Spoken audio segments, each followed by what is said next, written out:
Let me silence this noisy thing. Hello, hello, hello. Welcome to a rainy Wednesday night. We got a special guest in here, Mr. Mike Greenwell. But before we started, God bless America. God bless you and your families. I hope you're having a blessed and safe day. We hold these truths to be self-evident, that all men are created equal. They are endowed by their Creator with certain unalienable rights, and among these are life, liberty, and the pursuit of happiness. And chasing catfish makes us pretty daggum happy, don't it, Mr. Mike Greenwell? You got that right. I'm the happiest when I'm on that water. That's for sure. Oh, man, is enjoying what the good Lord's blessed us with, so it don't get no better than that. Before we get started, don't forget, share, subscribe, and like. I think that's the word you're supposed to say anyway. I keep forgetting to say that mess.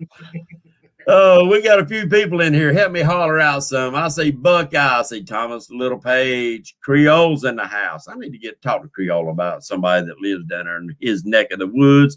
Ernie Brown. Who else is in here? Mike Irvin's in the house. We only got a few hanging out with us. There they come. My chat. They're starting to roll in. Yeah. Does your chat keeping it real? Sometime? Yeah, I see Sharina in here. 2 stands. I seen Roger Muskrat. Seen 2 stands. Junior, Country Boy. Here they come. They rolling in. Yeah. Does your chat stick sometimes, and all of a sudden they'll fly it through there? Yeah, that's why I keep my phone over here on the side, and I keep looking at it on YouTube also. That's right. Yeah, I see a Dave Gart. Yeah, I ain't even gonna say that last name. I'll butcher it. I'm tongue tied tonight. Antique Catfish. I ain't seen him in a while in here. Sean, Dale Haysop, Nebraska Wildcat Strawberry. My friend Strawberry's in here tonight. What's going on, my buddy? Now you talk about. Do you remember seeing the show with old Strawberry come to the building with me? No, I don't guess I've seen that one. Had a big old long beard. Let me tell you, that's an old catfish legend right there around here. Man's put some fish in the boat. I say JP3, Glenn's Outdoors. You done said country. Oh, there's the crosses in the house. I keep forgetting which cross is which on their labels in there. That one there is Betty. That's Betty. Hey, Miss Betty. Couple cross fishing, that's Betty. Okay.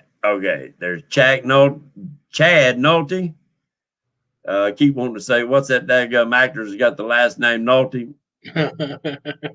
Ratfish. Guys and gals, we thank you for coming in. We appreciate your support for the channel and for the show. We'll talk a little bit about the American Heroes Tournament later on in the show.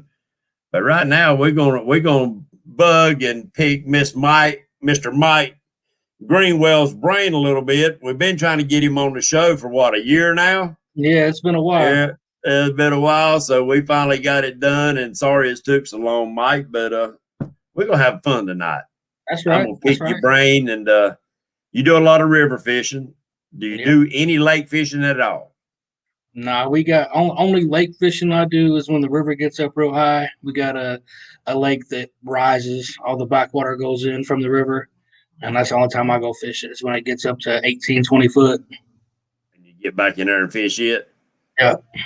Now that's where that kid caught a 60-pounder a couple weeks ago out of there. So let's pick your brain a little bit about that backwater. So basically it's like a flood lake. Yep.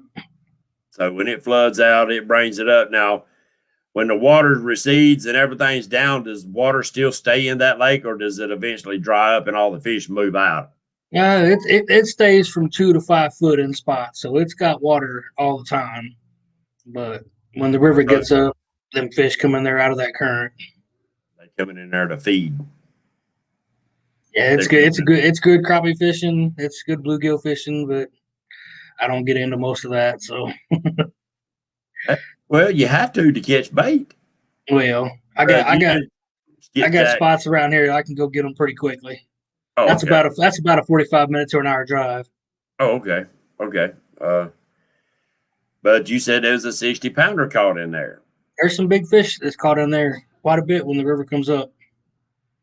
So you thinking they're just moving in and feeding on the small bait fish and stuff that's up in there? Yep, that's what we believe. So That tells me fish has got memory. Yeah. They know when the water's up to go check. Every year when the water gets up, we head out there. Dang. And usually, what's the water temperature usually around when that starts happening? Well, we can't get in there until after duck season's over with. So usually when we get in there, it's in the 40s already. Right. So the fish are starting to get more active. They're starting to stretch their wings and knowing to feed because crappie's already spawned out here. I mean, there might be some lake chargers on the banks right now, but most of them's probably spawned out. Usually we go by the dogwood trees, or a lot of people do. The old wise tale, when the dogwoods are fully bloomed out, the crappie's usually coming off the beds. Now, do you ever fish the mouth of that place where it's going in and coming out? No, I don't. I do not. We last year we tried to get up in there, but the water wasn't really deep enough, and we was inside the lake, and it was only like 12 foot. We went to as far as we could get to, as close we could as to the river, but we couldn't get there. That was the only time I've ever tried. I mean, I didn't know if you actually put in the river and come up there too, where it dumps in and comes back out. If the fish would be good in that area, you know, if you can catch them migrating in and out, might be a pretty good bite right there. Like I said, it's 45 minutes to an hour drive, so I usually don't mess with it unless the river's real high, and so. Right. Okay. So we know you love the bump. Yes. And I know there's certain times that you'll bump, and then what's the water temperature usually have to get? Thank you, Mike's Outdoors.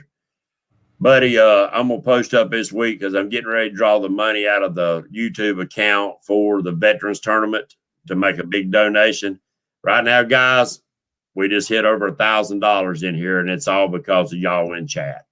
But trust me, my videos ain't making pennies, but it's all of y'all that's in chat that donate, that's going to Camp Centurion. I want to thank you from the bottom of my heart. The veterans done told me to thank y'all that it's y'all that's making it happen. So this tournament's going to be great. Going to be a lot of money to be able to give to these guys. Thank you. But anyway, back to bumping. What's the water temperature have to be before you start bumping, or what is it when you finally said, all right, it's time to stop? I like it to be 55 degrees. But like we was out this past Saturday and we was spot locked and we was anchored and we couldn't keep the line trash off of us. It was crazy. So we went back out to the middle of the river and we just started bumping, and we finally caught a fish doing that like that. I usually like it to be about 55 degrees, and it's slowly getting there, but right. And sometimes I get a little impatient. I was out when it was 49. I had to go try it. Hey, you don't know till you throw. That's what right. I always say. You don't know till you throw. And I mean, who knows? That one lethargic fish might say, you know, I'm hungry. Here comes me a meal right here. That's right. That's right. The way I look at it, you can smell it. Creole, thank you. Sogo, thank you very much, brothers. That's thank you. So really, those fish are actually smelling that bait before you ever get to them, don't they? Yes, they do. That have to. So how long do you use a piece of bait before you freshen it up? That depends on how much bait I got. Right. If I don't have a lot of bait, I'll try to catch 2-3 fish on a good day on a piece of bait. I'll keep them in the water for quite a while. But if I got plenty of bait, I'm putting it fresh on every time that line comes in. Okay.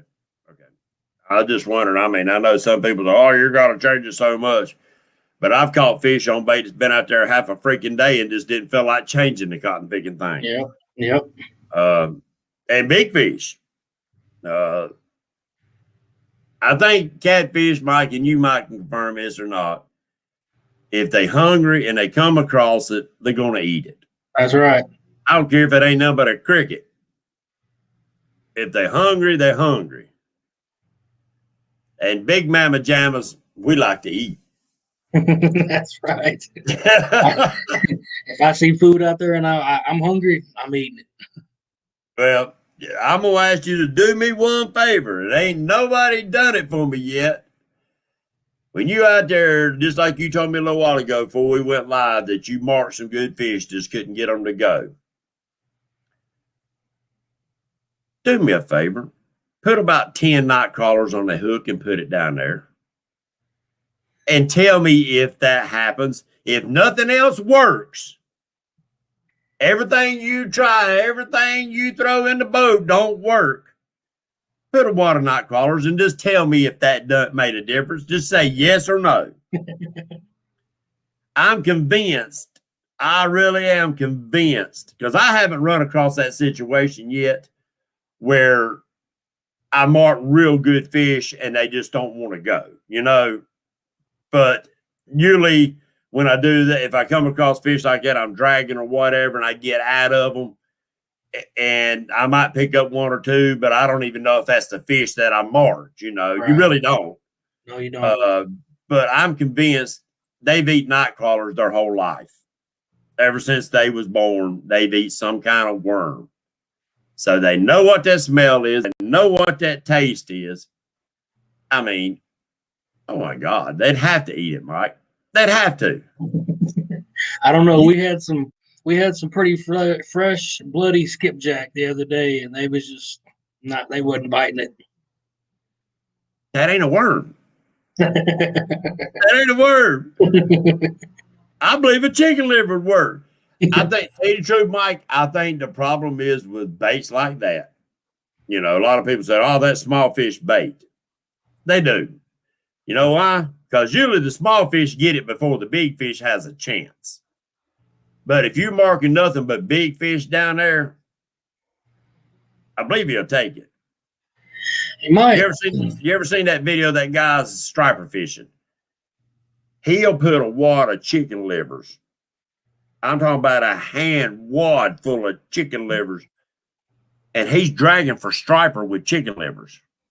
Mm. And I ain't talking about catching 15s and 20 pounders.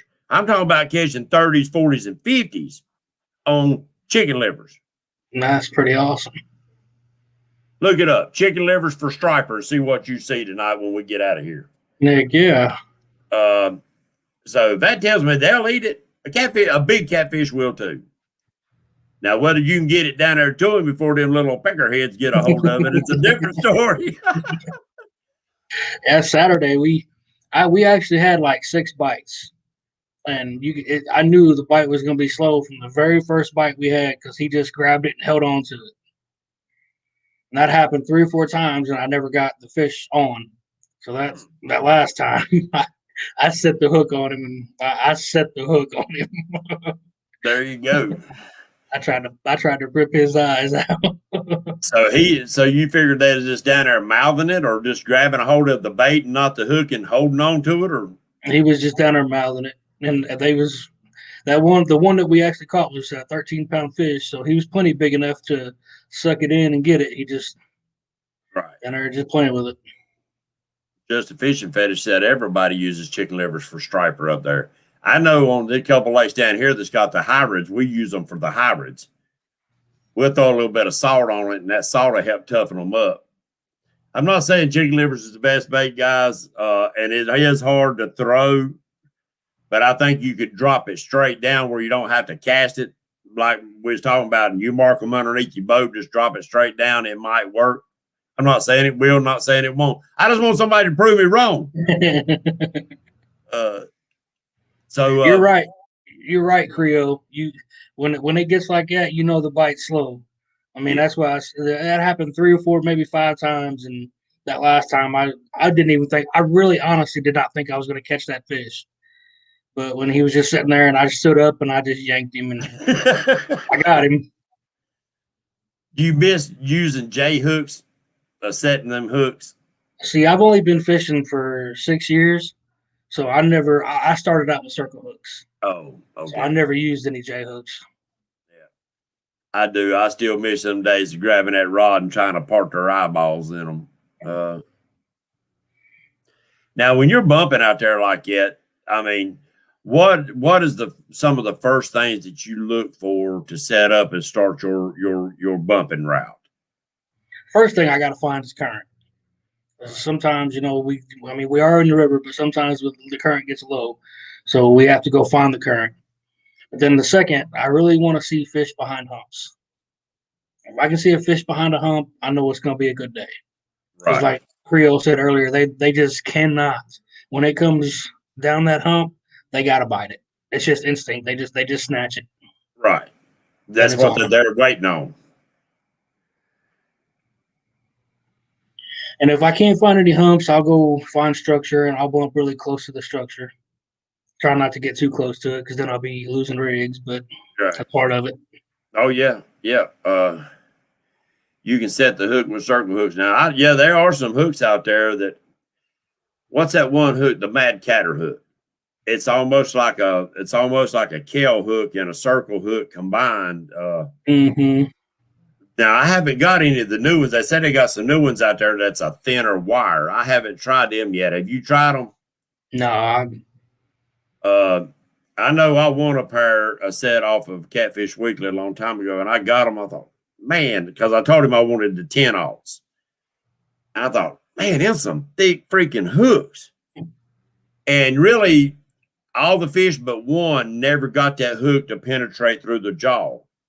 And I'm kind of glad because that double barb on that son of a gun, you'd had to do surgery to get him out. But I never lost a fish on them hooks, Mike. Even with that hook was barely penetrated, I don't know if it's just the angle of the way that hook was holding that fish. As long as I kept tension on that fish, he couldn't get rid of it. And I liked them too because you could set the freaking hook on them. Then, like you said that day, you thought, I'm going to set the hook on him whether he's there or not. I'm going to put something in the wind. I got a question now. Sometime during the year, and I can't remember what part of the year, my memory sucks. On the lake, we'll get a time when these fish will slam it and not be there. And it's not a gar bite, it's a catfish bite. Or they'll pull that rod down hard and then just be gone. But I know it's not gar because gar's got a different bite. They'll slam it real hard and fast and kind of jar your rod. But these are just, you can see that rod pull down and then all of a sudden it's gone. Do you ever run into the rivers? We do.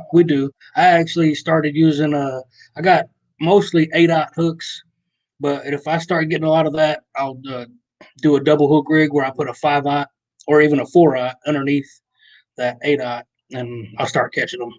Right. What kind of hooks you using? Gamakatsu. That's me, buddy. I'm a But gummo. I did go get some of them ripping lips hooks. I mean, my buddy caught that real big fish on that ripping lip 8-aught. They're a really nice hook too. So They are. I'm gonna probably use both this year. Yeah, Junior Warskyer gave me some of them. I think that's who's supporting him or sponsoring him, and he gave me some to try. I haven't got to try them yet, but I like the look of them. They're. I know a lot of people say, "Oh, them Gamos a break." I think they just had a bad run out of them at one time. I really do. I just like I haven't tried. Have you tried any of their big rivers yet? Yes, I did. I like them a lot them? too. I did. Okay, I've got a set of them. I haven't tried them yet. I just wondering how you'd like them because I guess bumping. Do you actually let that rod load up before you put it on him, or most of the time when you're bumping, you keep your finger on that spool because he's gonna pull drag, and you got time to reach up and engage it. But most of the time they're just gonna grab it, and the rod starts hammering down. So circle hooks ain't a problem while you're bumping. Not at all. They actually, they work really great. Now, I've been meaning to ask people that to do the bumping. Do they use J hooks or do they use them hybrid hooks? Because basically you're about like setting a hook on it. But if you're doing that, they're actually loading that rod down before you actually put the meat to him, ain't you? Yeah, that's there's one of my videos where I caught a 46-pounder. You can see me just clamp down on the reel. I didn't even have time to engage it yet. And he just started just hammered it down, and I was acting like a rod holder. Right. I was just holding it and letting it just go down. Right. Now, what type of rods are you using for your bumping? Do you got a specially bumping rod, or just the big cat fever rods? No, it's the B&M bumping rod. I've got the Gen 2 bumping rod. So it's a lighter rod. Very light. My bumping reel and my the whole setup, even with a 2-ounce sinker on it, it's like 1.3 ounces. Or I'm sorry, 1.3 pounds. Dang right. So you can bump that thing all day long. Dang right. On a good day, to say, and I'm gonna say an average day. I know there's no such word on catfishing as average, but on an average good day that you're out there, a day that you ain't gonna say, well, I could have done better or whatever, just a good average day, how many fish you think that you will average bumping down through a river? I'd say at least 10 or 11. That's a good day. That's a good day any fishing. Yes. I went out one day and I was by myself. And I had my buddies, they all went out, and they wanted to wait and go out later than me. So they decided to put in like 10 o'clock in the morning. I've already been out there since 7. They pull up and they got 3 people bumping and they're drifting 2 rods out the side. So they had like 6, 7 rods out. I caught 22 fish that day. They caught 4. Hot dog. Covering water. Covering the water. Creole said he had one that hit so hard Saturday that when he tried to put his thumb on to break him, it rolled his thumb up in the reel. Creole, you're right. Boy, he's putting the brakes on that son of a gun, wasn't he? That's right. That's right.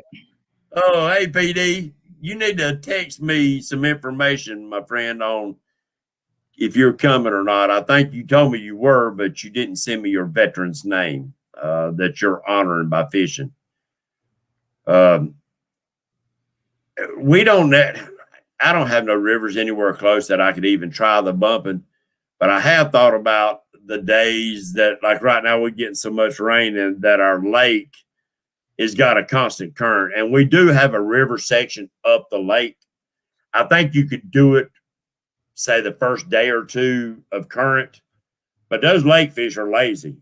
After about day 3 of the current, they ready to hide. They ready to get out of that current. But I just wonder if you could do that on a lake, when the first couple of days of current being created, if you could find that river channel and start bumping it. Oh yeah, even if you can't have the boat drifting while you're doing it, you can spot lock or even anchor the boat and bump that bait off the back. Right. All you need is like 0.7, just enough to pick up a 2-ounce sinker and move it back. Right. That's all you need. Okay. I always wondered if that could be done in a lake, especially when, because lake fish, they'll hit hard and they run hard, but them old big rascals done used to eating and laying down, and like old Big Sal. So, and usually about day 3, day 4, after the big rains and the current's still going, it seems like the bite starts dropping off, or you have to go straight to the backs of the creeks or whatever to get into them. Now, do you ever fish in the backs of, I say the backs of creeks, but you're river fishing. What I meant to say was, do you ever fish the tributaries and stuff off the sides of the rivers? Oh yeah. We got a creek here that's the size of some people's rivers. It's called the Pigeon Creek. We'll run up in it. Hell, I can go up in that thing 4 or 5 miles. Really? Yeah, it's when the river gets up, I like to go back in there, and I got a little spot back there we can go catch at least channel cats if we need to. Right. Make some action. There you go. Channel cat's good eating. Yeah, I like channel cats. Channel cats make good bait too, man. Yeah. People don't like hearing that, but channel cats make good bait too, man. Because you can bet your tail, them big blues and big flatheads will suck down a little small channel cat in a heartbeat. Especially when they're up there spawning and they protecting that nest and them little channels trying to come up there and feed. Mm-hmm. Yeah, they become a flathead turd. I'm not I'm not a big fan of them small channel cats. We was out Friday looking for some shad, and we was throwing a cast net. We caught Oh, more small channel catfish than that cast net that day, man. It was I spent oh, more time plucking them out of there, throwing them back than I did actually throwing the freaking cast net for shad. That was awful. I've only done that one time and got into a pile of them little old 3, 4, 5 inchers. All I can say is I hope you got a good pair of leather gloves because them little old fins are like little needles, son. You almost just make you want to throw the net away. You know, it does. It's oh yeah, that's them little fish like Dieter got stuck in his hand that daggum day. They'll get you. And it seems like the back of their daggum fins is like a serrated knife too, ain't it? Yes, they are sharp. They're very. I was out See, one. I was out one night by myself, and it was just turning dark. I got it on video, but it didn't turn out very well. I caught a channel cat. He couldn't have been no bigger than this. right. But I was unhooking him, and when I got that hook out of his mouth, he decided to flip, and that thing poked me in my arm. He went about, quarter Yeah. inch deep. Man, that hurt. That hurt. I Oh, said, man. you can see. I don't know if you can see it on camera. There's a spot right there, and there's also a spot right there. One about 8 inches went all the way through, and I don't know if you can't see it on the camera. If I can find the camera, you can't. But he come all the way through that freaking hand. And my father was down there and it stuck out. And I'm telling you what, that'll bring tears to your freaking eyes. And Daddy said, let me see it. And I reached and showed it like that. He just grabbed the fish and snatched that son of a gun out. Because you don't have the heart to snatch it out. It's hurt. He said, son, it's got to come out. It's got to come out. And man, that son of a gun, Mike Moe, hand, old thumb was swollen up. I couldn't use that hand for a week. But now, do you ever think about coming down and fishing like Monsters on Santee, the big Santee Lake? I don't know. No, I don't know enough about that kind of stuff, and it's so hard for me to do stuff like that because I've got 3 boat ramps within 10 minutes of my house, so I can go fish. 30 miles of the river. I mean, it's hard for me to travel like that. Right. We did go down to Alabama a couple weeks ago, and we went down there and we did a whole lot of good on pre-fishing day, but tournament day kind of whooped our butts. But that's the way it goes. I see so many people do that. They'll bust their tails on that, out pre-fishing. Then tournament day, something happens, and I just wonder why that is. I've always wondered. I think a lot of our problem was we caught those 2 fish dragging. We doubled up on a 60 and a 30. And so we decided to leave that bank alone. We was going to just wait till come back tomorrow. But Right. somebody beat us to the spot. So they was actually on top of the spot. So we was dragging the same ledge, but we was dragging about, 400, 500 yards upriver where we really wanted to be. And them suckers got second place. Really? They sure did. But I mean, I'm not saying we'd have caught them, but yeah. Oh yeah. I mean, but I mean, all right. Well, with that being said, the spot that y'all chose because you couldn't get in that spot, what did it have the same characteristics as the other spot, or what was different? What do you think was different? The reason that the fish was in one place and not in the other, or whatever? The ledge was a little bit closer to the bank. It's really the only difference that we seen. The ledge where we wanted to be at, where they was at, was probably 30 yards from the bank. The downriver where we was probably about 50, 60 yards away from the bank. So, and it was just a little cut, like a little cut through. So they had everything they needed right there. That's one of the things, guys and gals in here, that I look for on lakes, and that's some of the first places I check. Is anywhere I look at it from first at Navionics and see what kind of characteristics, any little bitty small cuts or deviations in that river channel right there. But anywhere that river channel cuts close to the bank, that's some of the first places I check. Is that something that you look for also, Mike? Oh yeah. Oh yeah. Any abnormally in that river, man, I'm on it. Right. Because it don't take much of just a break in that river channel that they might just stop there to rest. They might be migrating through and they say, I'm tired. Let's take a break here, guys. And plus, people don't realize underneath the water also eddies get created. So that little bitty offcut off of that thing can create just a little small eddy. It might not be enough to set debris, but it'll be enough to set dead baits or whatever. I saw a little bit of somebody else must be talking. Somebody's asking about how's the bait running out there where you're at. We had a couple people go catch some the other day, but they're not there yet. A few more weeks. Let that water temperature get up to 55, 56, 57. They'll be in there good and thick. So when you're saying they're not in there, you're talking about in the river or up next to a dam or up next to the dam. Okay.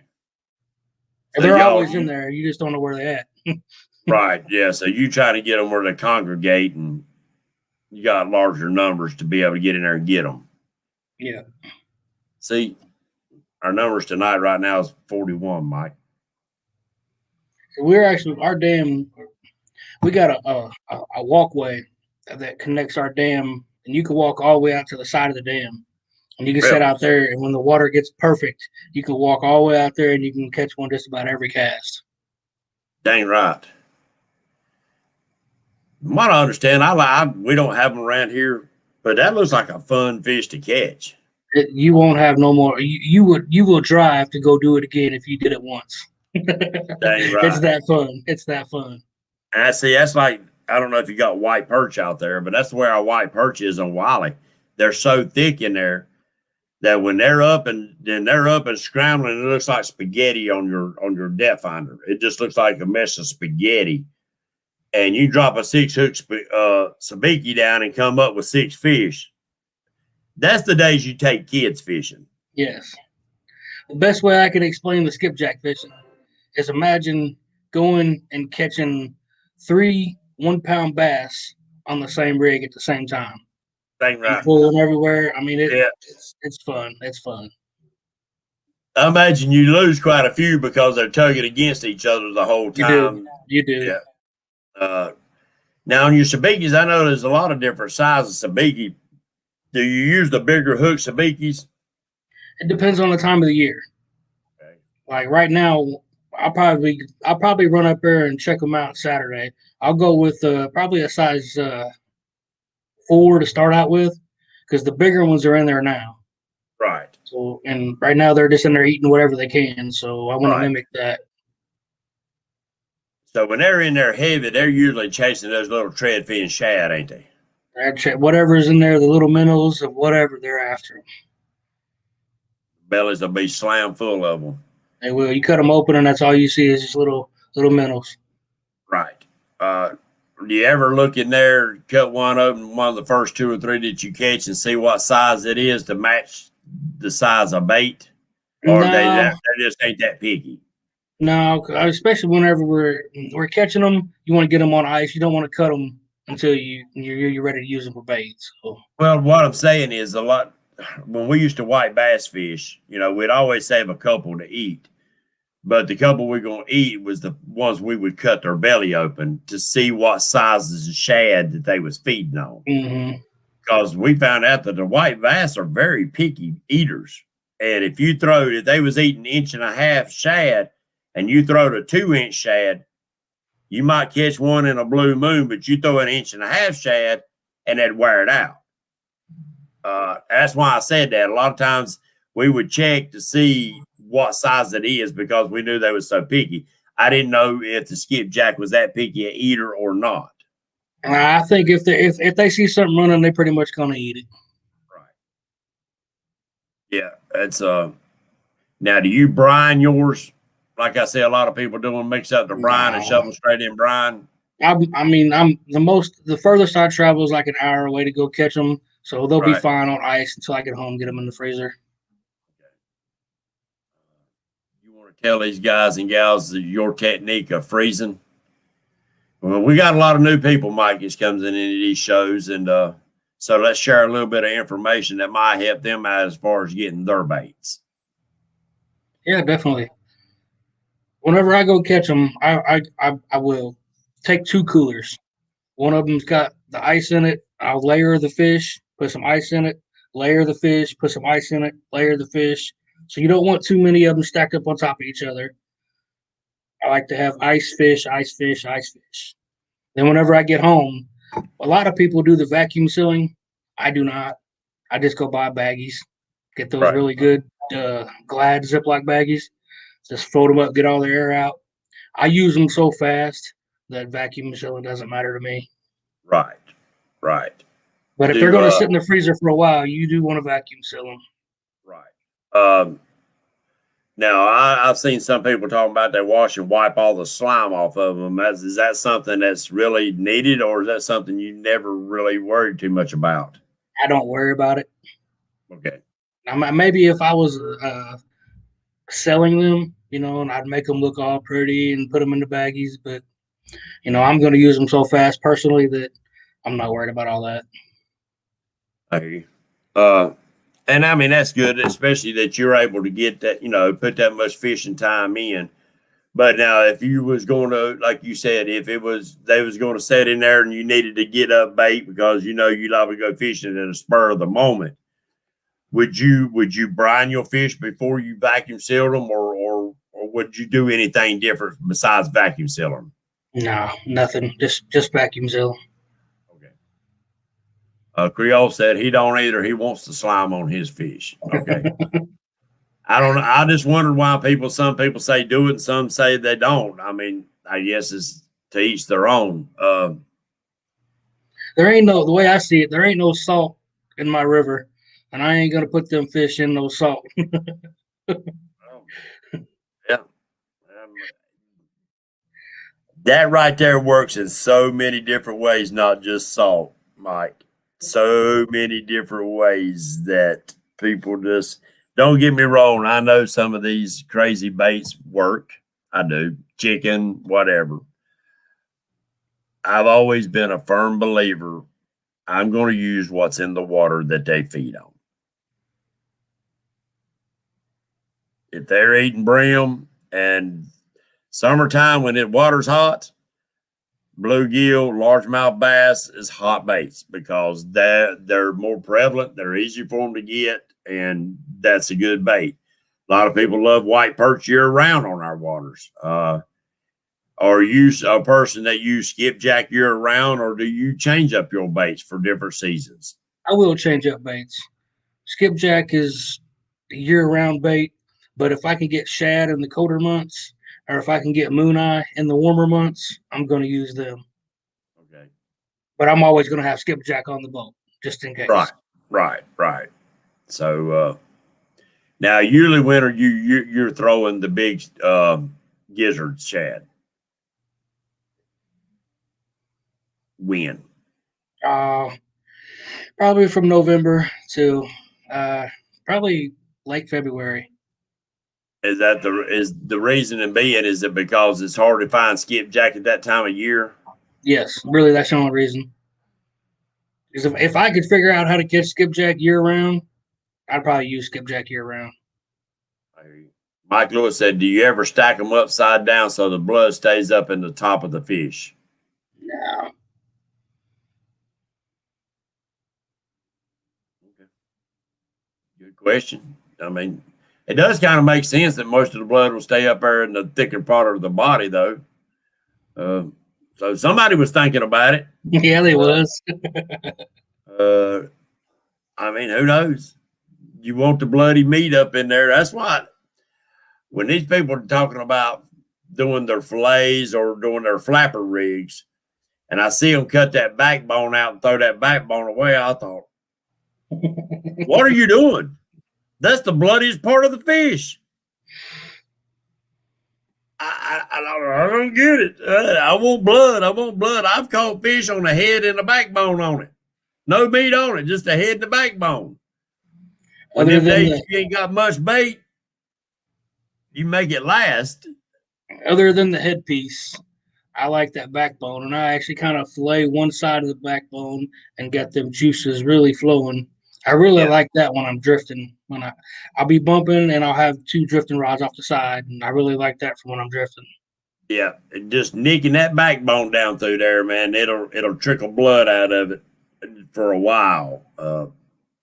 I like it. I'm like you. I like to do one side if I'm dragging, or if I've got small baits. Now I'll do a reverse flapper and cut them from the head towards the tail, where they'll open up and it looks like a bigger bait than what you actually got.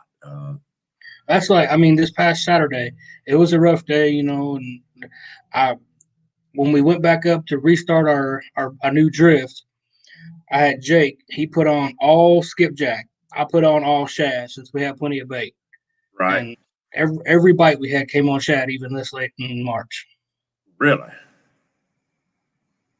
Do you think that's because of the shad kill, or y'all have much of a shad kill where you're at? Or No, I've never really seen. I mean, unless it gets really really bad, but I've not seen it a lot here.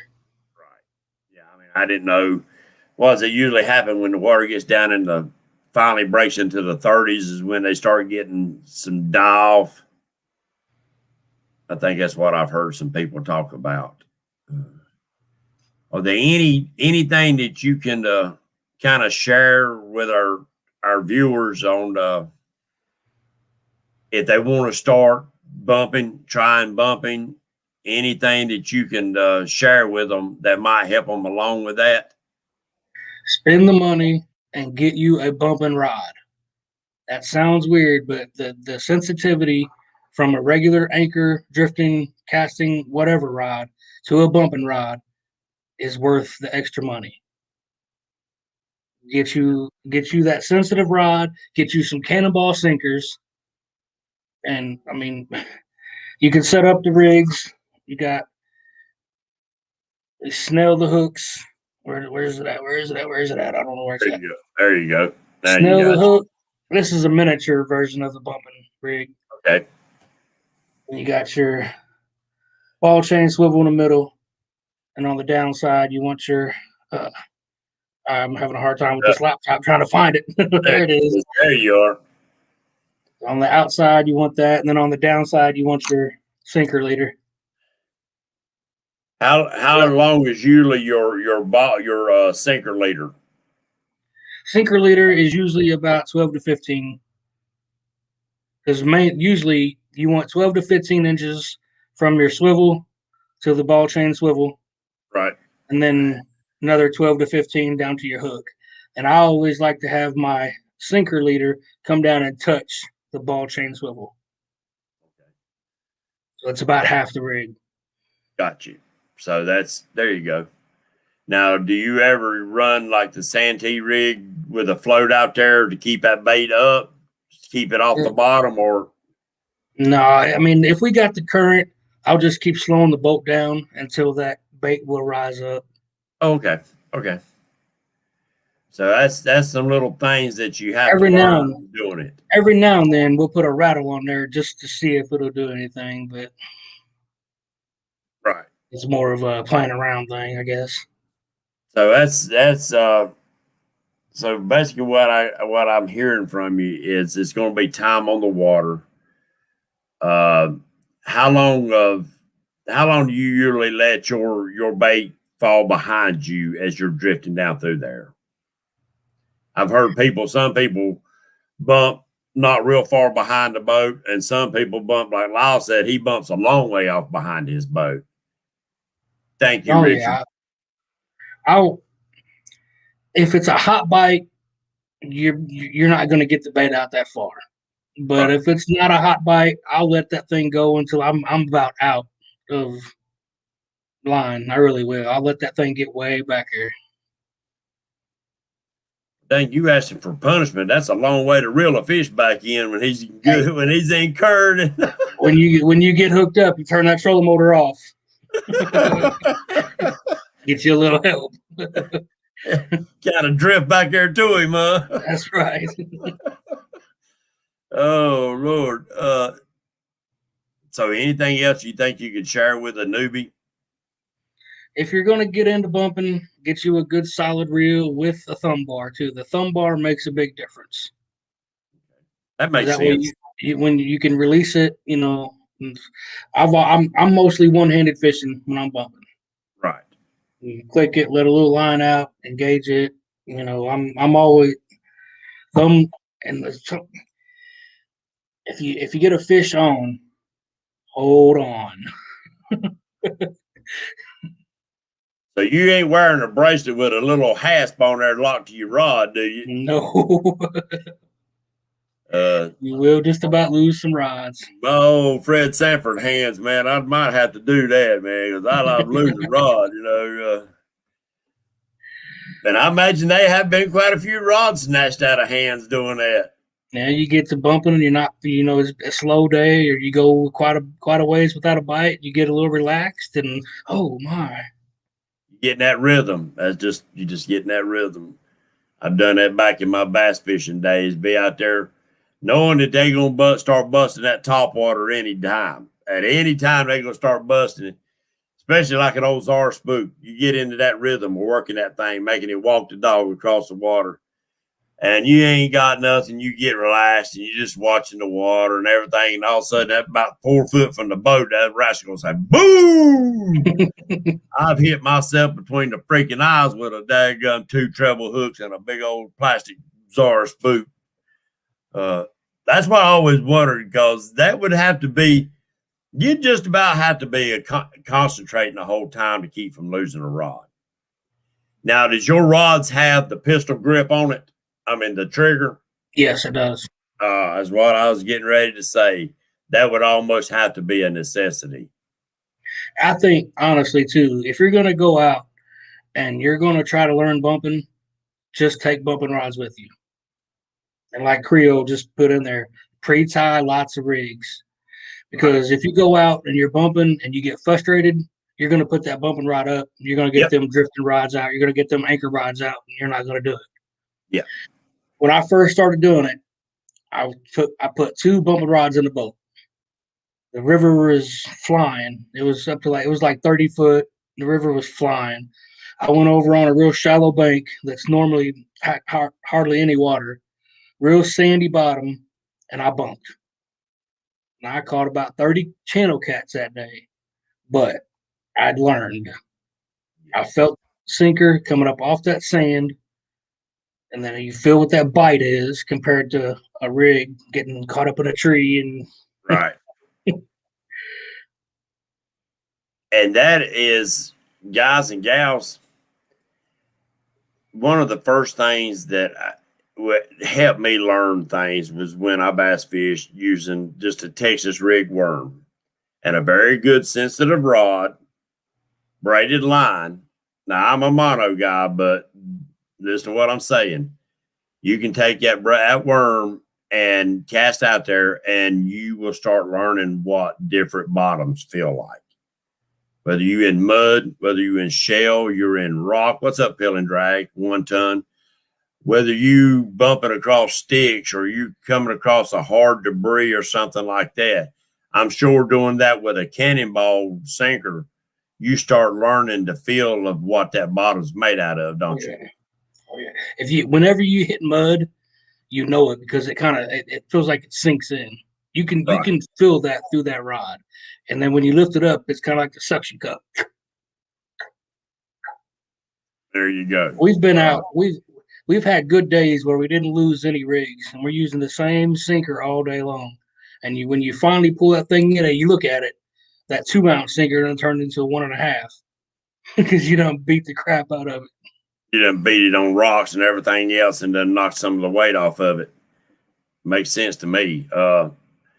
So even in lakes and stuff, guys, where you can't really bump, doing something like what Mike's talking about, bumping, can actually tell you a lot about the bottom that you're fishing. Especially in summertime when you start seeing them old mussels floating. Use that technique right there to find you some mussel beds. You find some mussel beds, you're going to find some biting fish most of the time. Cannonball sinkers are great because they have large surface area on the bottom and increase the feel. Makes exactly sense. Right. That's exactly right. Yes, 2 stands. That is old school. I'm old school. I'm an old man, but that's I learned a lot. I mean, I know a lot of people don't care for bass fishermen because of some of the attitudes or disagreements or whatever. But there's a lot to say by doing some of those bottom bumping rigs. It can tell you a whole lot about what you're fishing. What would you consider a type of bottom that you normally don't do too well in? I honestly couldn't answer that question because I mean, I guess I've not paid attention to that. I mean, I guess what I was asking, if you're coming across a heavy, muddy bottom, do you do as good as you coming across a rocky bottom? Or I guess that's what I was asking. I've not found that it makes much of a difference. I mean, if I'm bumping and I'm looking for the active fish, he's probably out swimming if I'm not targeting drops. But got you. So you're really looking for those humps, those fish laying over on the backs of the humps that are actively feeding fish. Or they're laying there waiting on a bait to come across the top of that hump. Yep. Now, do you fish the hole the same way on the inside cut where that bait's going to come over and drop down into there? You dropping your baits right off in that hole? Do you find out that your fish are usually right against that wall or scattered out in the hole? Most of the time, they're scattered out in the hole for me. Okay. Like that, for instance, that day that Jake caught that 92. Every time we hit that hole, it might have been 10 yards into it, 20 yards into it, 30 yards into it. But every time we hit that hole, we pulled a trophy fish out of it, something over 34 inches every time. Dang right. Bank fisherman, that technique, James. 2 stands said bank fisherman, that technique that James just said, just gave you. You scan your water without electronics. You're right. It's a good learning tool, guys. It really is. And I mean, you could tie on one of those daggum cannonball sinkers and you can launch one without the rig on there a country freaking mile and cover a lot of water just using one of those cannonball sinkers to find out what's there. It might even help you find the river channel if you don't use navionics or a little creek channel or anything. It's a good learning tool. You know what I'm saying? Tools. You can't have too many tools, can you, Mike? No, you cannot. So do you rely heavily on navionics? I really don't. I didn't learn about navionics until probably 3 years after I was fishing. Right. And by that time, I'm so used to just going out and doing what I do that I just. Right. If I'm going somewhere new, there's a few times I'll look at it. If I'm going upriver quite a ways that I've never been, I will pull it up nowadays. But Epic said, ask Mike if he gets close to the line below the dam, will he cast upstream and bump back to the boat? No, Epic, I don't. The main reason I don't is up here at the Newberg Dam. When it comes out, it drops straight off, and by the time you cast it up in there, it's coming out of there so heavy that it's not going to land unless you use an 8-ounce sinker. It's not going to land until it's out behind you anyway. Right. And I've never put a heavier sinker on and tried to bump it reversely. Gotcha. Well, I mean, there you go. I mean, that's good information, Mike. I mean, so what are you saying? You think because it drops off so steeply, the time you get it out there, your bait's going to be almost back to you by the time you get started hitting the bottom? There you go.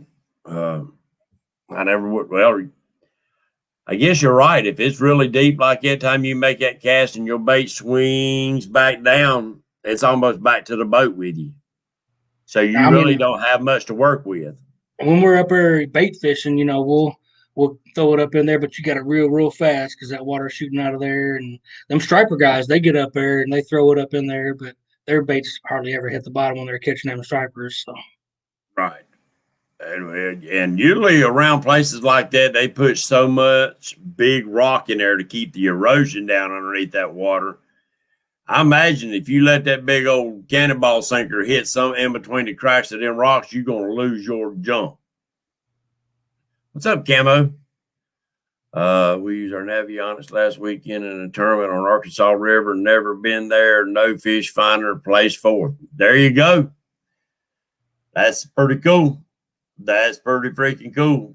So how much tournament fishing do you do, Mike? Do you get into a fair amount of tournaments, or more than you should, or not enough? Or? Probably more than I should. We're fishing at least one a month. Sometimes two, sometimes three. Yeah. But most of them are your local tournaments. They are. I'm in Evansville, Indiana. So let's say Owensboro, where they put the monsters on the Ohio, is right. Like 35, 40 miles upriver. We'll go another 150 miles upriver from that. We fish from Louisville all the way down to Shawneetown, which is probably another 100 miles downriver. We pretty much stay in that area there on the Ohio River. We are going to go down to Paducah this year, and we're going to fish the confluence where it meets the Mississippi. We're going to go down there and do some bumping. I hear you. Ain't nothing wrong with that. So that's some new waters to you. We went down to Alabama a couple weekends ago and fished a tournament down there. That was fun, like I said earlier. But first day we did really well. Being the trip, we should have just fished that hole. We should have just stayed fishing all day instead of leaving it alone. But you think that they would have finally moved into that area? I do. But that's all right. We packed it up, went upriver. Had to go searching. Yeah. Yeah, no, and it's hard not to. It really is. It's hard not to. Something in your brain saying, well, I might want to stick it out right here because I know they're going to be coming through here. But the action's slow. You're on a time scale. You thought, man, let's go. Too late then. You done made that choice and you gotta go with it. Another thing that I like about the tournaments, it's fun.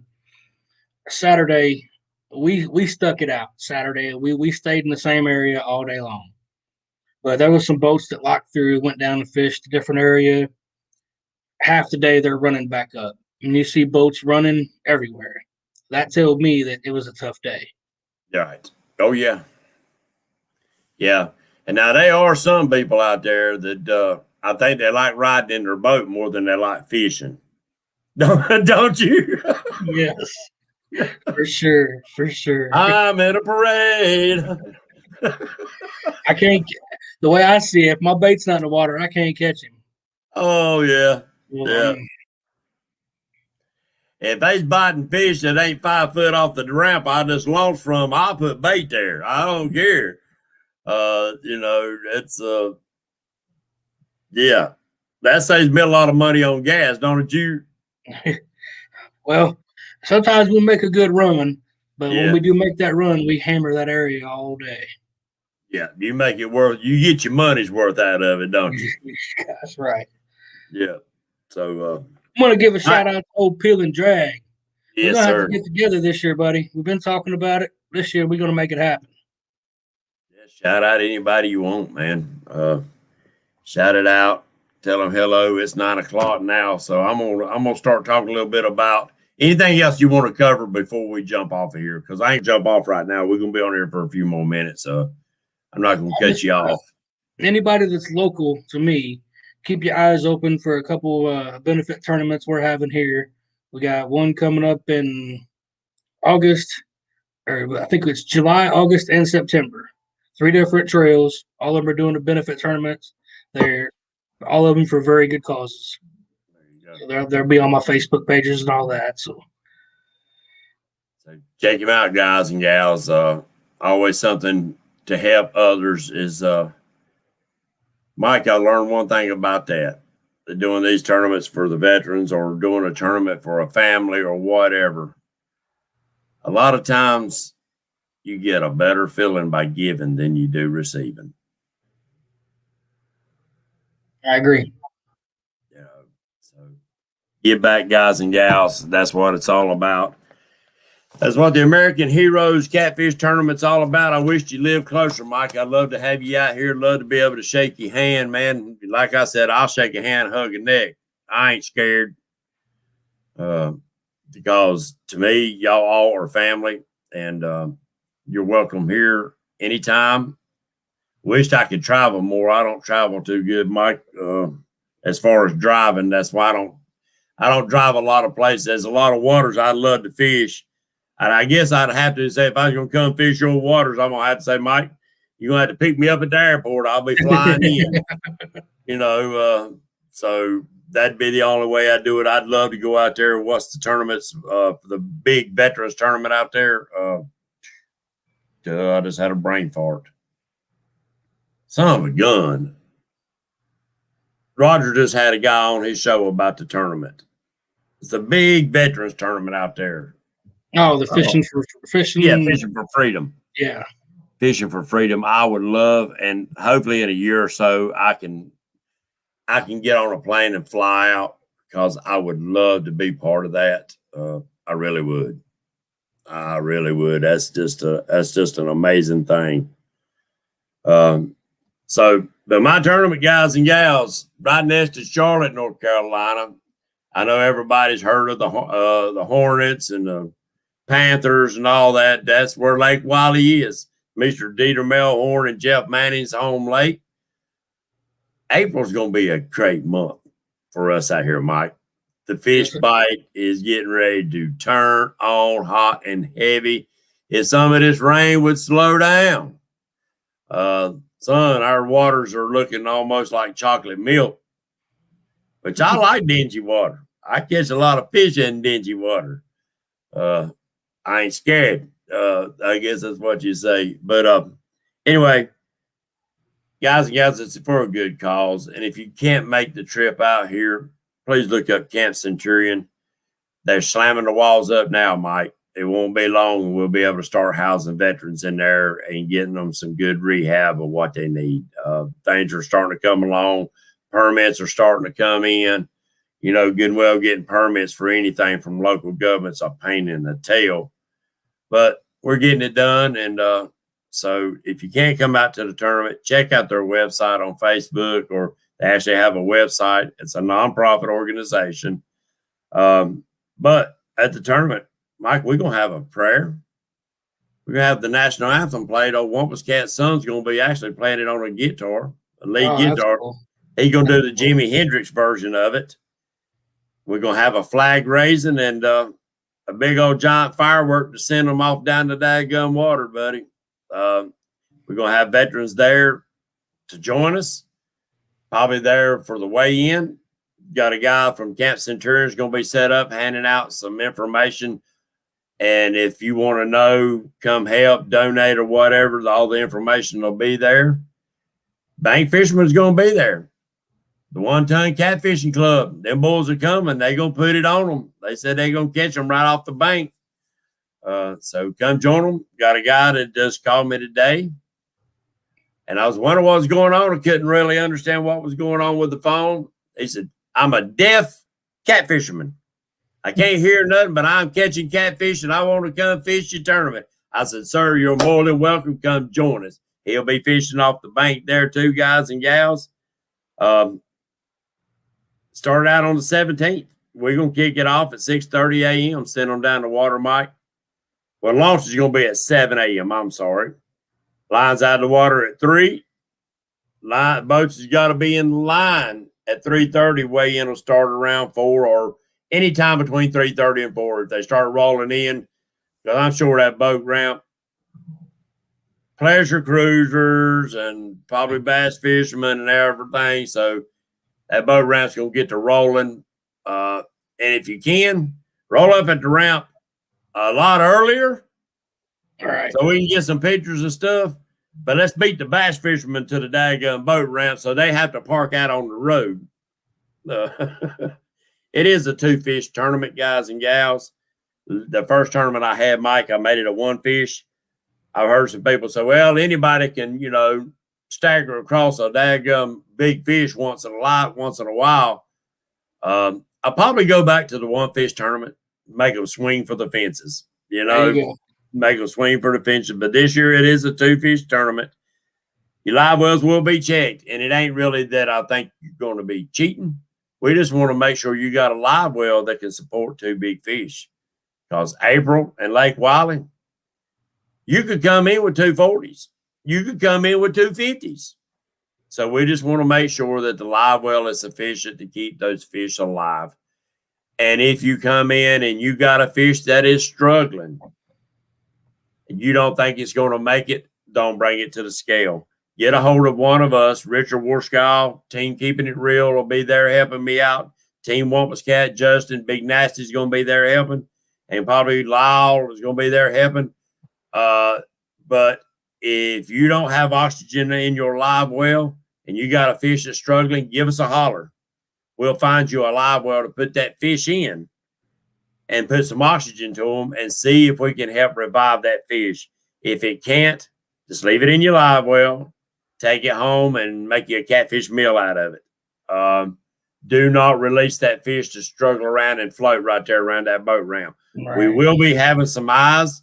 I hope that we have a newspaper or two and maybe at a local TV station, maybe send out a camera or two, because we are doing this for our veterans, guys. So we want to make sure we come across as professional as we can. We don't want to look bad by no way, shape, or form. So no alcohol, guys. Please keep it clean. There's a lot of kids, a lot of women, a lot of veterans flying. Now, I ain't going to say about the veterans. I know Navy guys are known for some strong language. But, when you're around the ramp and you're weighing in fish, let's keep it nice, because there will be cameras, there will be family, and let's keep it there.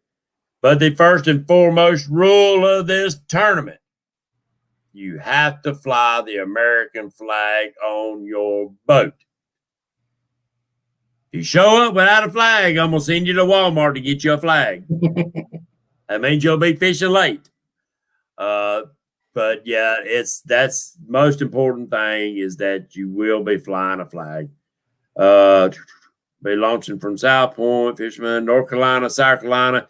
It will be launching in North Carolina. As long as you stay, I'd say, a mile below there and the rest of the way up river, then you're good. You're in North Carolina only. But North Carolina, South Carolina, spit at that lake when you get down around the Southport, which is about not quite a mile below South Point Boat Landing. And South Carolina loves to write tickets. So if you think you're going to be going south, get both licenses. Make sure you're safe. Make sure your boats all legal. Boat rods, 8 rods on the boat at one time, or boat 8 rods out. Bank fishing, 4 rods. No catfishing 12 hours prior to the tournament. We will have bait, Mike. Jamie K is going to bring shad. Me, Richard, and quite a few of us is going to go out and try to catch a bunch of white perch. I can't talk. And Mike, what I'm going to do, all fish got to be caught. Hook, line, and sinker. You must be using legal bait. North Carolina, you can use game fish, but you have to use them, be caught with a hook and line. That had to be counted as part of your creel and legal limits. But largemouth bass is my favorite bait. So, I know it hurts some feelings, but anyway, obey the laws. They're there for a reason. No stringers. No stringers. So you bank fishermen, there's 812s in the house. What's up, my friend? They said, hello, Mike. Joe's a good guy. That's my buddy Joe. That's my buddy there. That's how fish catching son of a gun too. Yeah, he is. Uh, I'd be happy to see him get back out on the water.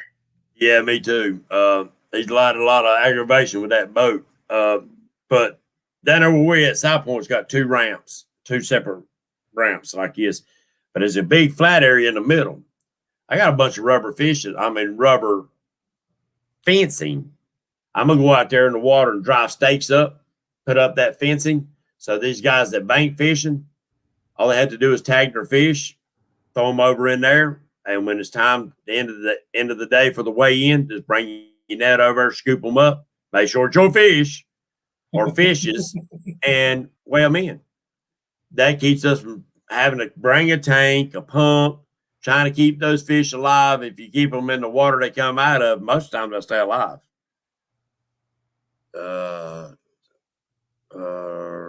What is he saying? Been doing adult stuff. It's coming soon. Boat's ready, my friends. Well, good. I'm ready to start seeing some of them daggum pictures and fishes that you catch. Roger, I'm right there with y'all. Mine ain't running right again either. Is it not? That thing's such a headache. What's going on with it? It's in the shop now. They're about 2 weeks out, so we're taking Jake's out this weekend. But man, it's a boat, ain't it? Right. That's all you can say. It's a boat. It's a headache that I catch fish out of. There you go. What do they call that? A money hole in the water? Pretty much. Yeah, just throw money in it. There's Wampus Cat made it in late. He's working tonight, so I'm surprised he even got to make it in. No stringers, all fish healthy and alive. All boats must be in the line at 3:30. 2 fish weigh in per team, not per person, but per team on the boat or per person on the bank, unless like 1 ton, I think they're gonna fish as a team. So that'll be 2 fish for that team. Probably the scales. I will have totes. Richard's gonna get us scales and totes that Southeastern uses. The totes are all the same. So you'll wait in line and wait on the next tote to come empty. I think there's quite a bit of totes, so you don't have to wait too long. We like to leave the fish in the live wells until they're ready to be weighed.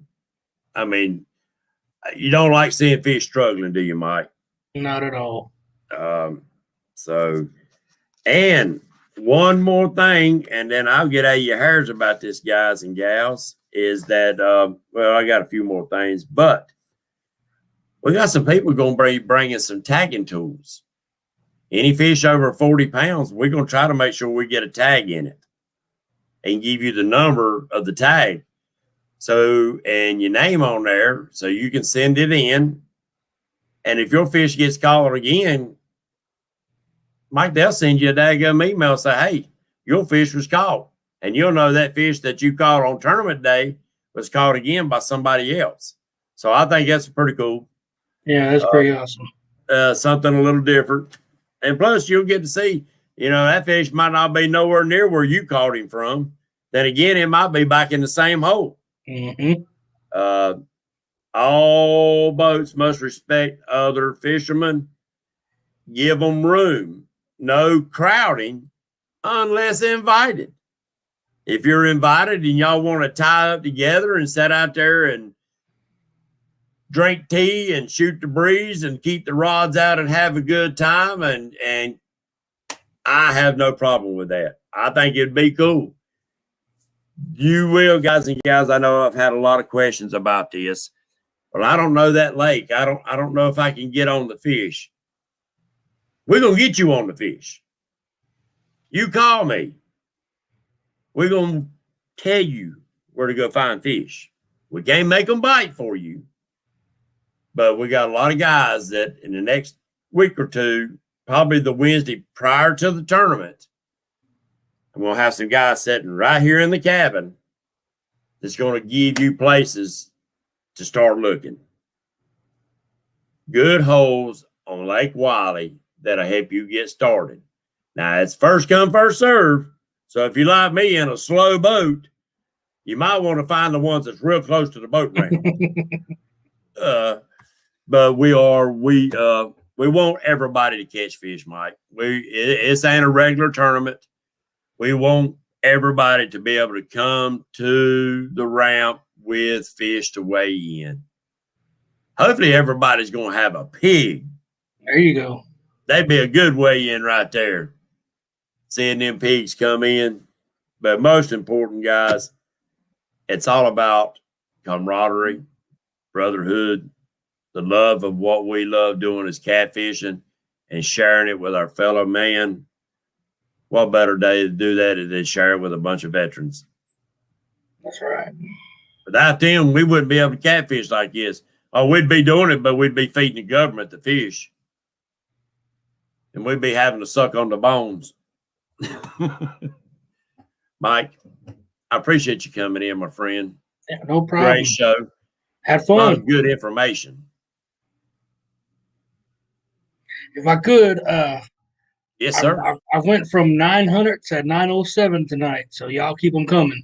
Daggum right. That's what I was getting ready to say if I went out of here.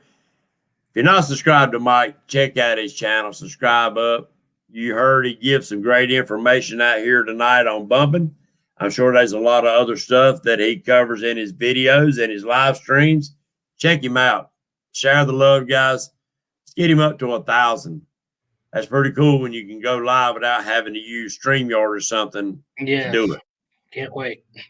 And I mean, you can monetize too, but you know, that's to me, it wasn't about me. I don't use the money for that. I use it for veterans. And so there ain't a whole lot in it anyway, except in Super Chat. Y'all in Super Chat, I want to thank y'all from the bottom of my heart tonight for giving for the Veterans Home. They will be getting it the day of the tournament. We will be writing them a check from all of y'all's donations. So with that being said, God bless America. God bless each and every one of your family and friends. Mike, stay safe out there. Get on the water. You can still bank fish. Can't do that after being in a boat now. I don't know. I still love bank fishing. Even though I got a boat, I still love my bank fishing. To me, it's kind of nostalgic. You know, it takes you back. Guys and gals, stay safe on the water. Catfish is heating up. Time to show them pigs. Don't forget to post up some videos and pictures on my Facebook page. Love to see them. Love to share them. We have a lot of veterans that watch this stuff, Mike. We got a lot of watching tonight that's never seen in chat. That is keep back and watch and live vicariously through us, through our videos. They checking out each one of these channels, guys. So give them a shout out. Put the American flag on your boat, whether you fish in my tournament or not. Show support for these guys and gals and give it all for us. That being said, God bless you.